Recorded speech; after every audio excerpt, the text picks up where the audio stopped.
গেল দেড় দশকে বাংলাদেশে ভারতের আধিপত্য বেড়েছে পাল্লা দিয়ে। বাণিজ্য থেকে শুরু করে চিকিৎসা বা ভ্রমণ সব ক্ষেত্রেই একচেটিয়া দাপট ছিল ভারতের।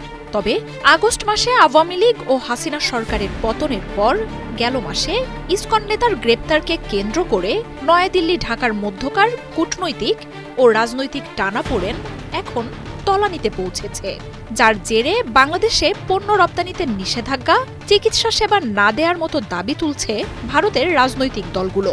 তবে সেসব রাজনৈতিক দল হয়তো কিছু তথ্য পেতে ভুল করেছে, কেননা এসব নিষেধাজ্ঞায় বাংলাদেশের চেয়ে সব দিক থেকে ভারতের ক্ষতির পাল্লাই ভারী হবে।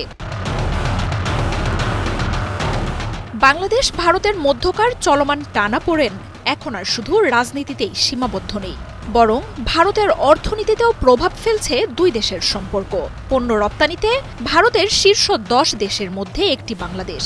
দুই দেশের বাণিজ্য সম্পর্ক নিয়ে বিভিন্ন জরিপ, গবেষণা এবং গণমাধ্যমের খবর দিচ্ছে বিস্ময়কর তথ্য। 2010 সালের পর থেকে বাংলাদেশের বাজারে একচেটিয়া রাজত্ব করে গেছে ভারত। দক্ষিণ এশিয়ায় ভারত বাংলাদেশের সবচেয়ে বড় বাণিজ্য অংশীদার, তবে তাতে একচেটিয়া লাভ ছিল ভারতের। দেড় দশকে ভারত থেকে বাংলাদেশের পণ্য রপ্তানি বাড়লেও কমেছে বাংলাদেশ থেকে রপ্তানি। 2007-08 অর্থ বছর থেকে 2021-22 অর্থ বছরের মধ্যে ভারত থেকে বাংলাদেশে আসা পণ্যের পরিমাণ 5 গুণ বেড়েছে। 2007-08 সালে ভারত বাংলাদেশে $2.5 বিলিয়ন বেশি পণ্য পাঠায়। 2021-22 সালে যা $16 বিলিয়ন ছাড়িয়ে যায়। পরের 2 বছরে বিভিন্ন সময়ে অভ্যন্তরীণ বাজারের মূল্য বৃদ্ধির কারণে ভারত নিজ স্বার্থেই চাল, চিনি, গম, পেঁয়াজ সহ বেশ কিছু পণ্য রপ্তানিতে নিষেধাজ্ঞা দেয়, যার ফলে বাংলাদেশে এসব পণ্যের দাম বেড়ে যায়। 2023-24 অর্থ বছরে বাংলাদেশে ভারতের রপ্তানি বাণিজ্যের সম্প্রসারণ ফ্রান্স, জাপান, জার্মানির মতো বিশ্বের শীর্ষ অর্থনৈতিক দেশগুলোর রপ্তানিকেও পেছনে ফেলেছে। তবে এই সময়ে বাংলাদেশ থেকে ভারতের রপ্তানি $219 মিলিয়ন থেকে বেড়ে মাত্র $2 বিলিয়ন কাছাকাছি পৌঁছায়।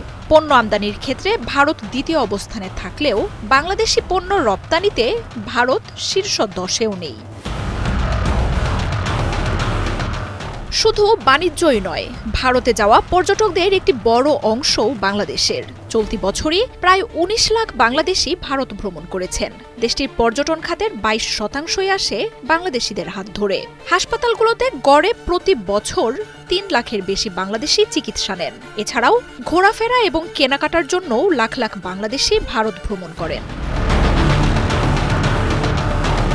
বাংলাদেশের প্রতিবেশী রাজ্য কলকাতা, চেন্নাই সহ বেশ কিছু রাজ্যে বাংলাদেশি পর্যটকদের কেন্দ্র করে হাসপাতাল, হোটেল, গাইড, কেনাকাটার মতো বিষয়ে ভারতের কয়েক লাখ মানুষের কর্মসংস্থান গড়ে উঠেছে। হাসিনা সরকারের পতনের পর বাংলাদেশ থেকে যাওয়া ভ্রমণকারীর সংখ্যা 90% কমে গেছে।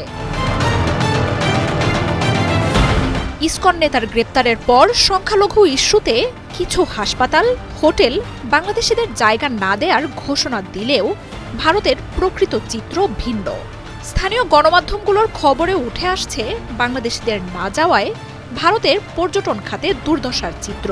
বিশেষ করে কলকাতার নিউ মার্কেট, মার্কুইজ স্ট্রিট সহ বাংলাদেশিদের কেন্দ্র করে গড়ে ওঠা ব্যবসা প্রতিষ্ঠানগুলোর হা-হুতাশের চিত্র প্রকাশ পাচ্ছে।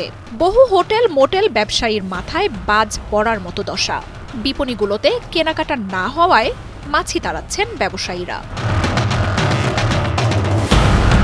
বাংলাদেশিরা পুরোপুরি মুখ তুলে নিলে ভারতের বাণিজ্য, পর্যটন, চিকিৎসা খাতে যে বড় একটা ধস নামবে তা নিয়ে শঙ্কা আছে প্রতিবেশী দেশটির মধ্যেও।